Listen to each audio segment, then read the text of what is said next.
Good afternoon. This is the 6th legislative update from the Wyoming Farm Bureau for the 2015 session. I'm Dominique Giroux. And I'm Brett Moline. This week we've been spending most of our time working on the budget.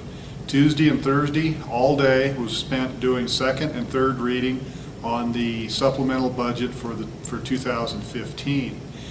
Some people are very concerned about how much money we are spending, given that our mineral prices, specifically oil and natural gas, have been declining. We are still projecting a several $1 million shortfall for the next biennium, so we're worried that we need to rein in spending now so we have some available to fill our needs in the next biennium. Some of the bills that have had action this week is, the first one is House Bill 56, Wyoming Food Freedom Act. This bill came out of the Senate Ag Committee last week on a narrow 3-2 vote, but it did pass the Committee of the Whole today in the Senate. It means it just has 2 more readings to go. This bill is something that Wyoming Farm Bureau is strongly supporting. This will allow more goods to be sold directly from a producer to a consumer, and it should help diversify some of our local agricultural producers' operations, give a little extra income. Another bill I'll talk about is Senate File 12. This deals with trespassing while collecting data. This has made it out of the Senate and is over on the House. It has passed 2 readings in the House, so it has 1 more to go. This bill has been laid back till next week. There has been some concerns raised about the constitutionality. Is it too narrow, affecting too small of a group? Do we have the authority to put into law what we want? We feel that with a few minor tweaks we will be able to meet the constitutionality questions, and hopefully by next week's report we'll be able to say that it's been passed through the House and will be sent to the governor's desk. The next bill that's had some action this week is Senate File 29, dealing with motor vehicle license exemptions. This will move the weight from 26,001 up to 39,000 pounds, where before you will need to have a special licensure. This will really help out our agricultural producers in that a pickup and a flatbed trailer should stay underneath this 39,000 pounds.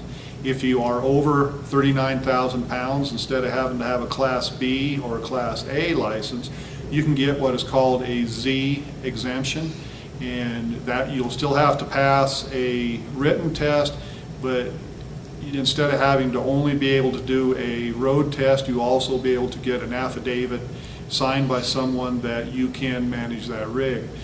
This is extremely important to our members. So many times, just for a short period of time, do you need these what is now the Class B and Class A endorsements. A lot of our members are having a hard time getting people that can drive their trucks to meet the needs. For an example, getting the beets from the field to the dump. We have high hopes that we'll be able to get this bill through, and hopefully by next week, again on this bill, we'll be able to report that we've had some success. With that, I will turn it over to Dominique. Thanks, Brett. I'm just going to update you on the telecommunications issue. We've been discussing it the last few weeks, and Farm Bureau has been following this issue closely because of the effects on our rural members. Senate File 43, revising the current Wyoming Telecommunications Act, would change the sunset date from July 2015 to July 2019 and keeps our rural members' interests in mind. This has passed out of the House Corporations Committee yesterday with a few minor amendments to clean up some archaic language. The bill will be up on general file the beginning of next week. We foresee some amendments coming forward on the House floor, and if the amendments are passed, this bill will go on to a conference committee. We had our Farm Bureau legislative meeting in at Little America in Cheyenne last week, and despite the recess for President's Day weekend, we had a great turnout at the meeting and our mixer. We hosted it with Wyoming Rural Electric Association, and we had about 20 legislators in attendance, so that was a good turnout since they had Friday off. Our members also participated in a ag risk tolerance assessment that was hosted by Keith Kennedy. They heard from Travis McNiven with Senator Barrasso's office on what's been happening back in D.C. Jim Logan, the Wyoming state veterinarian, came and discussed livestock health issues in Wyoming.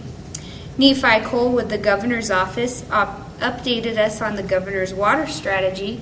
And lastly, we heard from Harriet Hageman with Hageman Law Offices discussing the Wyoming Wolf Management Plan. We finished off our meeting with a fun retirement party for Ellen Westbrook, our executive secretary. She has been dedicated to Farm Bureau for 36 years, and she will be retiring in April. And we just want to send a big thank you to Ellen for everything that she does for our Farm Bureau and for our office, and she will be greatly missed. And thank you for watching today, guys. We'll see you next week.